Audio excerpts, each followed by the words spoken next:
Halo kakak semua, apakah kalian sudah ada yang pernah pakai atau lagi pakai mainboard MSI dengan chipset B760 Project Zero? Nah, ini adalah kali pertama kami bisa ngerakit PC memakai mainboard dari MSI dengan chipset B760 dengan varian Project Zero. Nah, mainboard ini adalah mainboard yang didesain oleh MSI dengan menempatkan semua konektor atau header itu di bagian belakang mainboard. Biasanya kita ngelihat rakitan PC itu kabelnya tuh kabel 24 pin, kabel 8 pin EPS, kemudian ada kabel SATA dan banyak kabel front panel, kemudian HD audio, USB 3.0 atau USB Type-C itu berseliweran di bagian depan.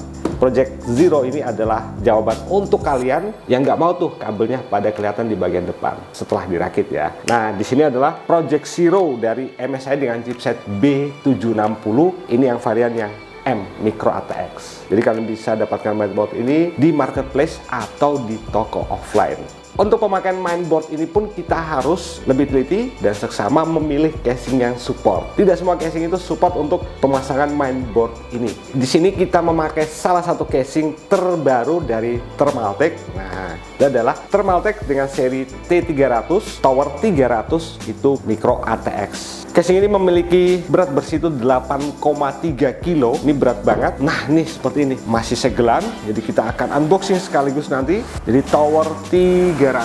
Nah, ini adalah desain dengan octagonal prism. Jadi posisi casingnya itu bisa ditempatkan berdiri ataupun tidur dengan ada tambahan stand yang bisa kita beli terpisah. Dan juga casing ini memiliki tempat untuk kita bisa menempatkan LCD display. Nah, LCD display itu juga bisa kita beli terpisah dari Thermaltake. Oke, kita akan langsung aja unboxing. Dan ini adalah pesanan salah satu klien kami yang kami temui di pameran Jogja Comtech 2024 tahun ini. Jadi beliau lagi jalan-jalan, kemudian memang sudah pengen beli PC, terus kepincut dengan lihat casing dari Thermaltake Tower 300 ini, khususnya yang warna hydrangnya blue. Seperti baju yang saya pakai ini warna biru, itu adalah anniversary 25 tahun, warna khusus untuk ulang tahun Thermaltake yang ke-25. Dan ini adalah spesifikasi full yang dipakai untuk ngerakit PC kita kali ini.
Nah, di sini ada buku manual untuk informasi dari casing Thermaltake Tower T300 hydrangnya blue ini. Bisa kita baca-baca nanti. Ini ada informasi untuk spesifikasi dan cara pemasangan atau cara untuk melepas part-part dari casing ini. Casingnya punya buku manual.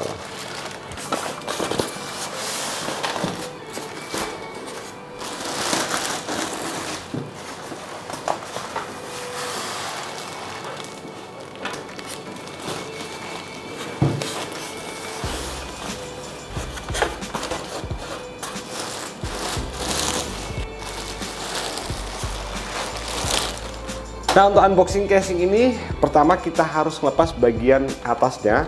Kita tarik aja seperti ini. Ini bagian atas dari casing Thermaltake T300. Ini ada dust filter. Di bagian atas kita dapat dua fan, ini berukuran 14 cm. Nah, untuk front panel, oke, di sini ada tombol on off, kemudian ada reset, ada LED untuk power LED sama HDD LED, kemudian ada output untuk headphone dan mic, kemudian ada USB 3.0 dan ada satu USB Type C. Oke, ini di bagian depan seperti ini. Nah, untuk ngelepas bagian samping sini, ini ada dua bagian mesh, tapi meshnya di sini tuh dia lonjong ya. Ini kita tarik, kita dorong seperti ini. Nah, tumbukannya dorong seperti ini. Ini karena magnetik. Di bagian atas tuh ada dua magnet yang kalau kita coba lagi untuk masang, nah seperti ini. Kita dorong, ada knob di sini yang bisa kita dorong. Oke, ini untuk penutup sampingnya. Sama juga berlaku untuk bagian samping sini. Ini kita dorong. Ini juga magnetik. Nah, untuk bagian belakang, nah di sini ada dust filter. Seperti ini. Ini magnetik juga. Nah, dust filternya itu senada dengan warna dari casing ini, Hydrangea Blue. Oke, kita lepas juga sekaligus ya. Nah, di bagian belakang ini bukannya itu sama, cuman dia tidak memakai magnetik, tapi memakai kunci. Nah, bunyinya seperti ini. Sama ini kita dorong aja. Oke, sudah lepas. Ini bisa dipasangin dua fan 14 cm atau 12 cm di bagian belakang sini. Selanjutnya adalah untuk melepas temper glassnya. Nah, temper glass di bagian sini, ini kita dorong seperti ini. Nah. Oh, masih nyambung. Oke. Nah, ini ada plastik. Di atas juga masih ada. Oke. Nah, ini ada notch. Ini persis dengan casing yang sebelumnya pernah kita review. Jadi ada notch yang nanti dia akan model clip, tek-tek, bunyinya seperti itu. Di bagian samping sini untuk temper glassnya juga sama, kita dorong.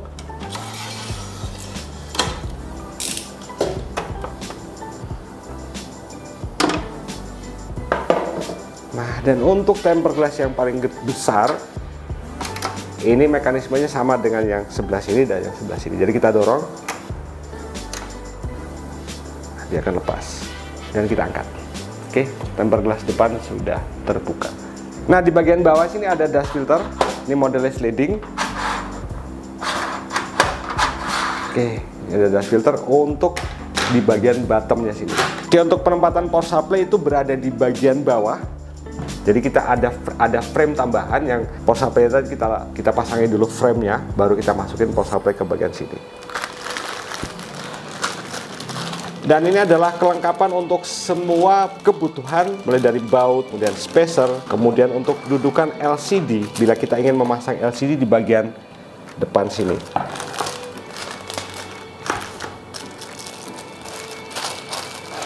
Yuk kita langsung aja untuk ngerakit. Kita masukin semua hardware yang sudah tadi kita tampilin di depan untuk menjadi satu keutuhan rakitan PC.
Nah, ini adalah penampakan atau hasil jadi setelah kita ngerakit pakai casing Thermaltake Tower 300. Saya menikmati banget dan saya tidak menemui kendala, maksudnya sampai berlama-lama banget untuk ngerakit memakai casing ini. Dengan mainboard B760M Project Zero itu sangat membantu untuk kita masang nih 24 pin, 8 pin FPS, USB, USB 3, USB Type-C, dan semua yang dibutuhkan itu karena semua berada di belakang mainboard ini. Nah, ada satu yang mungkin mengganggu sedikit banget, tapi tidak mengurangi fungsi dari casing ini, yaitu di bagian samping sini.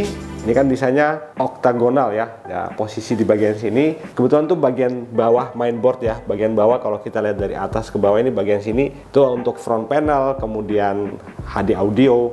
Agak susah. Nah, tetap masih ada space, tapi kita harus sabar, masangnya pelan-pelan, dan finally saya akhirnya juga selesai ngerakit dengan casing ini. Jadi itu bukan masalah besar banget untuk bagian oktagonal sebelah sini yang sudut sini. Oke, untuk VGA card di sini VGA card kita pakai yang panjangnya 26 cm, dan bila ingin pakai VGA card yang panjang lebih dari 26 cm itu kita tinggal buka si cover penutup PSU samping sini. Itu diangkat. Ini support sampai dengan ukuran VGA card panjangnya 40 cm. Untuk water cooling di sini kita pakai yang 360 mili, dan support sebenarnya ini sampai dengan 420 mili atau 42 cm. Nah, di bagian atas ini ada dua fan bawaan dari si casing, yaitu seri CT140, dan sebenarnya di bagian belakang tuh bisa kita pasang, kita tambahi fan 2x12 cm atau 2x14 cm. Namun karena di sini kabel 8 pin FPS-nya itu melintang, menghalang, jadi akhirnya kita mutusin untuk tidak nambah fan di bagian belakang. Oke, selanjutnya di bagian dalam itu kita nambah satu fan CT120 hydrangnya blue, itu yang ARGB untuk menarik udara segar dari bawah ke atas. Oke, tambahan selanjutnya di sini nih. Nah, kita bisa nambahin, bisa diganti untuk menambahkan LCD. Nah, LCD itu terpisah ya. Jadi bisa custom, kalian bisa beli terpisah untuk bagian LCD-nya. Dan juga casing konsep ini adalah konsepnya tuh bisa tegak lurus dan bisa tidur. Nah, untuk yang tidur kalian bisa nambahin nih chassis stand kit di sini untuk posisi casingnya nanti akan tidur. Nah, ini contoh yang waktu kita pasang di pameran Jogja Comtech dengan casing yang sama, itu kita tidurin posisinya. Nah, jadi terima kasih untuk Kak Oki yang sudah pesan PC ini ke kami. Kebetulan beliau tuh lagi ke Jogja Comtech. Kita lagi buat acara event di Jogja Comtech tuh bareng Thermaltake, yaitu eFootball, dan beliau tertarik banget untuk meminang casing ini berserta isinya. Nah, isinya itu jadi tidak mirip dengan yang kita pakai, tapi untuk mainboardnya oke, water coolingnya juga oke, dan ada perubahan di VGA card. Di sini memakai RTX 4060. Nah, dan mungkin untuk teman-teman yang sudah pakai ini dengan kombinasi hardware yang mungkin mirip dengan memakai mainboard yang MSI B760M Project Zero, silahkan tulis di komen, yuk kita diskusi. Dan untuk yang lagi nyari atau lagi pengen konsep seperti ini, semoga ini bisa menjadi bahan referensi kalian. Oke, saya Hutri, silakan like, share, tinggalkan komen kalian, subscribe, dan jangan lupa hidupin tanda lonceng untuk dapat update terbaru dari Vega Tech System Media. Demikian video kami kali ini. Saya happy banget, pengen sih punya casing seperti ini, tapi nanti eksekusinya belakangan aja. Terima kasih, salam Vega Tech System dari Yogyakarta yang istimewa.